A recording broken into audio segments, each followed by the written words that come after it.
کہ پروردگار عالم نے مومنین کے درمیان اختلاف اور تنازع کی صورت میں مومنین کو لا تعلق اور ایک میٹھا سا لفظ ہوتا ہے غیر جانبدار. مومن غیر جانبدار ہو ہی نہیں سکتا. مومن ہمیشہ جانبدار حق ہوا کرتا ہے, ہمیشہ سچ اور حق کا ساتھ دینے والا مومن ہوتا ہے. جو بھی سچ ہوگا, جو بھی سچ کے ساتھ ہوگا, جو بھی حق کے ساتھ ہوگا, مومن کا کام ہے کہ اس کا ساتھ دے. اور جب تک یہ طے نہ ہو پائے کہ کون باغی ہے اور کون مقہور اور مظلوم ہے اور کون ستم دیدہ ہے, اس وقت تک دونوں گویا مومن ہیں, دونوں مومن ہیں, دونوں مومن ہیں, اب دونوں کے ساتھ ہیں. اختلاف ہو رہا ہے تو ان دونوں کو سمجھانا ہوگا, ان کے درمیان اصلاح کرنی ہوگی. اور اگر دیکھیں کہ نہیں سمجھ نہیں رہے, ضد پر اتر آئے ہیں, زیادتی کر رہے ہیں, ناانصافی کر رہے ہیں, تو پھر غیر جانبدار کا لفظ تو ہے ہی نہیں لغت میں, پھر اس کے جانبدار ہو جاؤ جس کے ساتھ زیادتی ہو رہی ہے. اور کب تک رہو؟ ممکن ہے 1 دن 2 دن 4 دن 6 دن, ممکن ہے کئی مہینے, اور ممکن ہے کئی سال لگ جائیں تمہیں کہ تم اس کا ساتھ دیتے رہو کہ جس کے ساتھ زیادتی ہو رہی ہے. اور پھر جب تمہارے ساتھ دینے کی وجہ سے وہ کمزور پڑے جو زیادتی کر رہا ہے, تو بالآخر وہ کیا کرے گا؟ بالآخر وہ مجبور ہوگا. اور حتی تفی الی امر اللہ, وہ تمہاری بات کو نہیں, تمہاری بات منوانے کے لیے سب کچھ نہیں ہو رہا, تمہیں معاف کیجئے گا بڑا بنانے کے لیے سب کچھ نہیں ہو رہا, تمہاری کوئی کام تمہارا کوئی سیدھا کرنے کے لیے سب کچھ نہیں ہو رہا. حتی تفی الی امر اللہ, اس کو اس حد تک لے کر آنا ہے کہ وہ امر الہی کے آگے جھک جائے. بول بالا پھر بھی امر الہی کا ہونا ہے, عظمت پھر بھی امر الہی کی ہے, اولویت پھر بھی امر الہی کو ہے. حتی تفی الی امر اللہ. اور جب ایسا ہو جائے فَإِنْ فَاءَتْ, اگر ایسا ہو جائے تو پھر کیا کرو؟ فَصْلِحُوا, پھر ان دونوں کے درمیان دوبارہ سے تمہارا کام ہے, سب مومنین کا کام ہے, کسی ایک کا نہیں, سب کا کام ہے کہ پھر ان دونوں کے درمیان دوبارہ صلح کے موقف کے اوپر آ جاؤ. اور پھر یہ صلح بھی ہوگا بالعدل, انصاف کے ساتھ ہوگا. یہ نہیں ہوگا کہ ابھی کل تک تم اس کے ساتھ تھے تو فیصلہ کرنے میں اس کا ساتھ دو گے, نہیں, اب تم فیصلہ کرنے میں اس کا ساتھ نہیں دو گے. اب فیصلہ ہوگا دونوں کے حقوق کو مد نظر رکھتے ہوئے, دونوں کے مسائل کو مد نظر رکھتے ہوئے. پھر تمہارا دوبارہ بالعدل وقسطوا, اور صرف عدل ہی نہیں بلکہ تقسیم بھی اگر کرنا پڑے تو پھر عادلانہ تقسیم ہونی چاہیے. تقسیم, اور اللہ عادلانہ تقسیم کرنے والوں کو پسند کرتا ہے. یہ آیت کریمہ نویں آیت ہے. اس کے بعد والی آیت دوبارہ ترجمہ اور تفسیری نگاہ سے دہرا رہا ہوں. ارشاد ہو رہا ہے انما المؤمنون اخوہ, مومن اور مومن آپس میں بھائی بھائی ہیں. اللہ نے مومنین کو بھائی بنایا ہے. شاید اس بھائی سے زیادہ مضبوط بھائی مومن ہوتا ہے جن کے ماں باپ ایک ہوتے ہیں. ضروری نہیں ہے کہ جن کے ماں باپ ایک ہوں وہی بھائی ہوں. بعض اوقات جن کے ماں باپ ایک ہیں وہ دشمن ہیں, بھائی نہیں ہیں. لیکن جن کے ماں باپ ایک نہیں ہیں ممکن ہے وہ بھائی ہوں. وہ کون سا نقطہ ہے جو مومن کو مومن کا بھائی بناتا ہے؟ اس نقطے کی طرف توجہ دلائی جا رہی ہے. وہ ہے ایمان کا نقطہ, وہ ہے عقیدے کا عنوان, وہ ہے نظریاتی برادری. یعنی شاید خونی رشتہ نہ ہو مگر ایمانی رشتہ ہے. ممکن ہے زبان کا رشتہ نہ ہو, کوئی پنجابی بول رہا ہے تو دوسرا سندھی بول رہا ہے, وہ سندھی بول رہا ہے تو وہ اردو بول رہا ہے, وہ اردو بول رہا ہے تو وہ پشتو بول رہا ہے. یہ ضروری نہیں ہے, اور آپ زبانیں سوچتے چلے جائیے. ضروری نہیں ہے کہ اگر کوئی زبان مختلف رکھتا ہے تو وہ آپس میں بھائی نہیں ہو سکتا.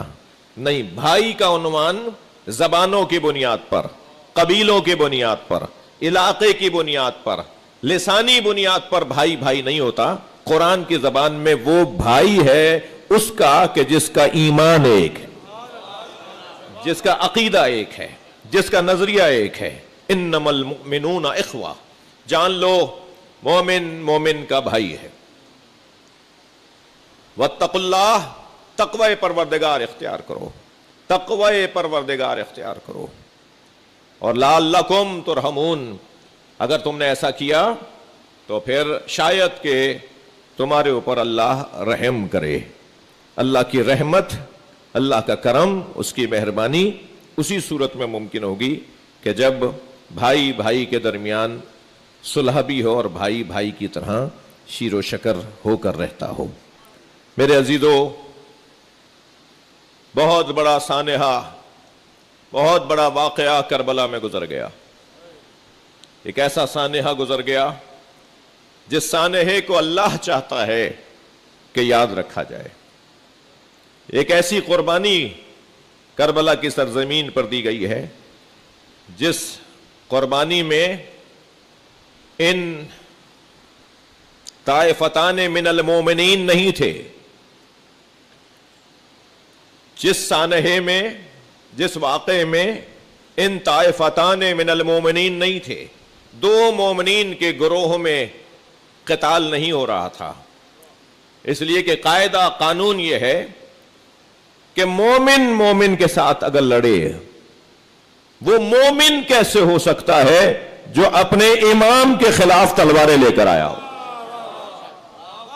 وہ جیسے ہی اپنے امام کے خلاف، اپنے خلیفۃ اللہ کے خلاف، حجت خدا کے خلاف تلوار لے کر آیا تو اس کا تلوار لانا ہی اس کے ایمان سے اس کا خروج ہے۔ تو جو ایمان سے باہر چلا گیا پھر وہ مومن نہیں رہا۔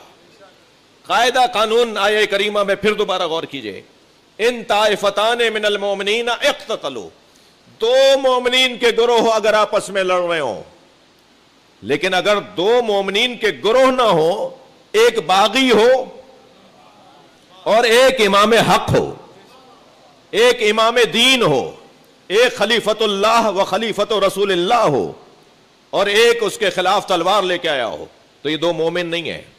یہ قاعدہ ذہن میں رہے، دو مومنین کے جھگڑے میں اللہ نے اصلاح کرنے کو کہا ہے، لیکن ایک جانب باغی ہے، ایک جانب طاغی ہے، ایک جانب بغاوت ہے، ایک جانب ظلم ہے، زیادتی ہے، اور وہ بھی ظلم اور زیادتی اس کے خلاف، اس کے بارے میں، اس کے حق میں زیادتی ہے کہ جو حجت خدا ہے، جو نواسہ رسول ہے، جو دل بند بطول ہے، جو آبرو دین ہے، جو اسلام کی چمکتی ہوئی اور روشن تصویر ہے، جسے نبی مکرم نے مصباح الہدا قرار دیا ہے، جسے سرکار دو جہاں نے کشتی نجات قرار دیا ہے، جس کی محبت اللہ اسی کے دل میں ڈالتا ہے جس سے اللہ محبت کرتا ہے، اور اللہ اگر کسی سے نفرت کرنا چاہے تو اس کے دل میں اس کی نفرت اور اس کا بغض ڈال دیتا ہے۔ اللہ اگر کسی کو عذاب میں ڈالنے کا ارادہ کر لے تو پھر اس کے دل میں حسین کا بغض ڈال دیتا ہے، اور اگر اللہ کسی کو جنت دینا چاہتا ہو، ضروری نہیں ہے کہ وہ خاندانی حسینی ہو، ضروری نہیں ہے کہ وہ آباء و اجداد سے عزادار ہو، لیکن اگر اللہ نے کہیں طے کر لیا کہ اب اسے مجھے جنت دینی ہے تو پھر اس کے دل میں حب الحسین کو ڈال دیتا ہے۔ اللہ جسے چاہتا ہے کہ اسے جنت میں پہنچائے، اس کے دل کے اندر امام حسین کی محبت کو وہ قذف کر دیتا ہے، جاگزین کر دیتا ہے، ڈال دیتا ہے۔ اس مظلوم کی بات ہو رہی ہے، اس مقہور کی بات ہو رہی ہے، اس محسود کی بات ہو رہی ہے کہ جس کا ذکر اللہ کے ذکر کی ضمانت ہے۔ میں آج کی تمہیدی مجلس میں کچھ دیر آپ کے ساتھ اس مضمون پہ رہنا چاہتا ہوں۔